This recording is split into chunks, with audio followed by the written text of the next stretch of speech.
about to go junk credit.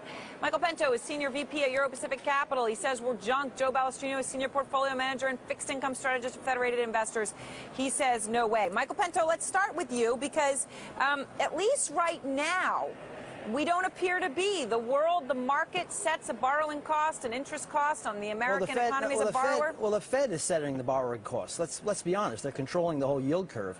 And the Fed is buying long-term debt, and they've duped you and they've duped the rest of the world into believing that interest rates will always be quiescent. But I can assure you that's not the case. Right now we have $8.9 trillion in publicly traded debt. That's going to rise to $14 trillion at least by 2015. That's not me saying that. That's the OMB, that's the CBO, that's the Department of the Treasury.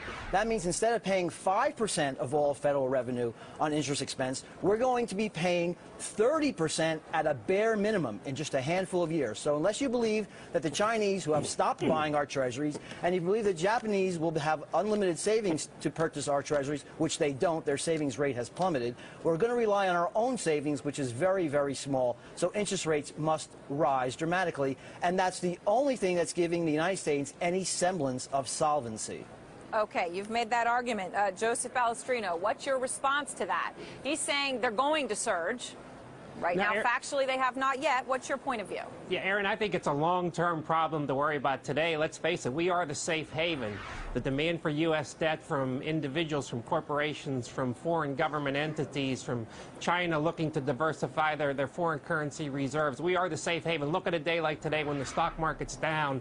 The canary in the coal mine, it's there. It's the U.S. dollar. It's the currency. And until such time as our currency goes down on bad days, we will remain the safe haven, and the demand for our debt will be there. And house prices will continue to go up until they don't. But when Michael, they do, it's too late, and it's a debacle. Let me just ask you this, though, because you make a lot of fair points, but it still comes down to this. Until someone else is better, with a deeper, smarter, better labor pool. Why is that?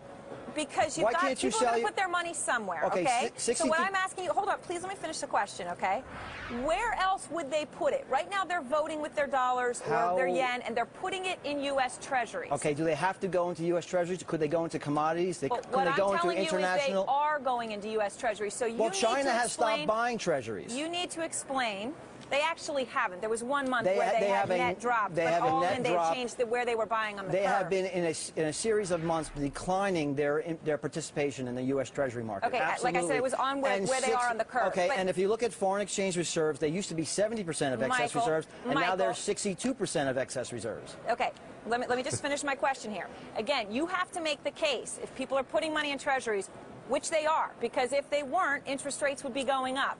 You've got to make the case why those rates are going to surge. Well, first of all, I explained to you that the Federal Reserve is buying a lot of debt, and they've influenced the whole yield curve lower. But you have to explain to me, if we have a publicly traded debt that's going to be over 75% of GDP in just a handful of years, why do you believe that the entire world will squander their savings into the U.S. debt market forever?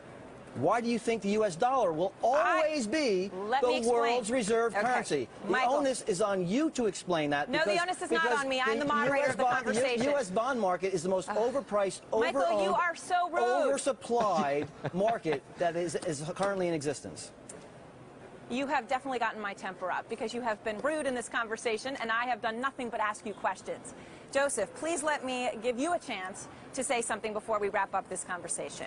Sure. I mean, the question we've been asking in the press for 2 months now is, are treasuries in a bond bubble? The reality is nothing's in a bubble when people want to buy it, and there are legitimate reasons why they want to buy the U.S. government debt. Economic growth is fairly slow, and when you are the safe haven, when you are the largest economy on the planet, when you are the world's educator, when you are the technological advancer, people want to own your debt. And we will remain that safe haven, as I say, until our currency tells us we're not any longer. And by that time, it'll be too late.